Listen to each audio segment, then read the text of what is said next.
आज हम लोग सीपी में इसलिए सभी दिल्ली के सभी आरडीए वहाँ पे एकत्रित होंगे और आरजीकर के सपोर्ट में प्रोटेस्ट है।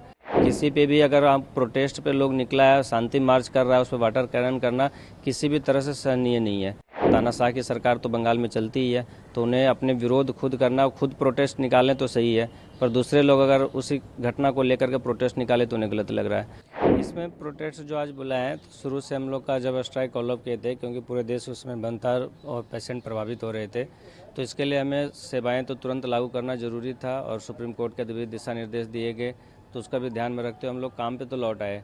लेकिन आगे हम लोग का उसी में डिसाइड हुआ था कि साप्ताहिक हम लोग इसको आरजीकर के सपोर्ट में सप्ताह में एक दिन प्रोटेस्ट दिल्ली में कहीं करेंगे। तो इस कारण से हम लोग उसी में डिसाइड किए थे कि अगले शुक्रवार को हमें करना है, क्योंकि ये घटना भी शुक्रवार को हुई थी, तो इस कारण से हम लोग शुक्रवार को चूज किए थे ये दिन को। तो आज हम लोग सीपी में इसलिए सभी दिल्ली के सभी आरडीए वहाँ पे एकत्रित होंगे और आरजीकर के सपोर्ट में प्रोटेस्ट है। इससे जो है कोई हमारा कार्य बाधित नहीं होगा, कोई पेशेंट को हानि नहीं होगा। हम कोई सेवाएं बंद नहीं की है, ना ओपीडी बंद की है, ना ओटी से कहीं, बस स्वैच्छिक है। जो लोग एजिटेशन अपना ड्यूटी खत्म होने के बाद, इसलिए शाम का समय रखा गया है कि 9 to 4 जो ड्यूटी करते हैं उसके बाद से वो लोग इसको ज्वाइन कर सकते हैं और इमरजेंसी सेवाएं भी जैसे चल रही तो वैसे चलते रहेगा।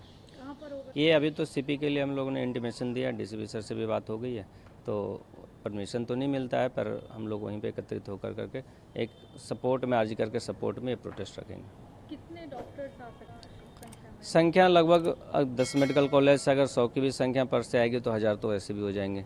तो 1000 से 1500 की ही अपेक्षाएँ हमारी है और बहुत ज़्यादा गैदरिंग भी नहीं करना है। ऐसा नहीं है कि पूरा सीपी बंद हो जाए और पब्लिक परेशान हो, ऐसा हमारा कोई इंटेंशन नहीं है। तो हमारा बस ये है कि आरजीकर के सपोर्ट में इस प्रोटेस्ट को जारी रखना है। इसमें देखिए बच्चे का जो डिमांड है, सबको सुप्रीम कोर्ट पे भरोसा है, सीबीआई पे सबको भरोसा है, तभी हम लोग का शुरू से डिमांड रहता था कि सीबीआई को जांच दी जाए। सीबीआई अपने स्तर से बेहतर ही जांच कर रही होगी, इसमें पूर्ण विश्वास करना पड़ेगा, क्योंकि एक देश के सर्वोच्च जांच एजेंसी है, तो उस पर विश्वास पूरे देश को, नागरिक को है और हम लोग को भी है।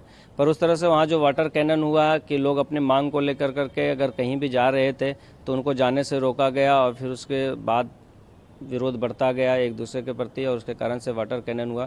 तो कहीं भी किसी पे भी अगर आप प्रोटेस्ट पे लोग निकला है, शांति मार्च कर रहा है, उस पर वाटर कैनन करना किसी भी तरह से सहनीय नहीं है। और बंगाल सरकार की स्थिति जो है वो सबको पता है, उसमें कोई बताने की बात नहीं है। तो तानाशाह की सरकार तो बंगाल में चलती ही है, तो उन्हें अपने विरोध खुद करना, खुद प्रोटेस्ट निकालें तो सही है, पर दूसरे लोग अगर उसी घटना को लेकर के प्रोटेस्ट निकाले तो उन्हें गलत लग रहा है। तो इस तरह से नहीं होना चाहिए। बिल्कुल सीपीओ को लेकर करके जो अभी मिनिस्ट्री ने भी गाइडलाइन जारी किया है, होम मिनिस्ट्री की भी सभी secretary, health secretary, all other state secretary से मीटिंग भी हुई है, उसकी गाइडलाइन भी है। सभी डीजीपी को स्पेशल ऑर्डर दिया गया है कि सभी जगह इमरजेंसी और सेफ्टी एंड सिक्योरिटी, डीडीआर और फीमेल को, महिलाओं को लेकर के खास करके सब जगह पे हर एक अस्पताल में एक कमेटी बनाया जाए और उसकी सुरक्षा का पूरी पुख्ता से इंतजाम किया जाए। तो इसका सराहनीय कदम मिनिस्ट्री ने थोड़ी सी उठाई है। ये और जब आम पटल पे आ जाएगा, ये चीज़ें दिखने लगेगी तो लोगों को और ज़्यादा सहूलियत होगा।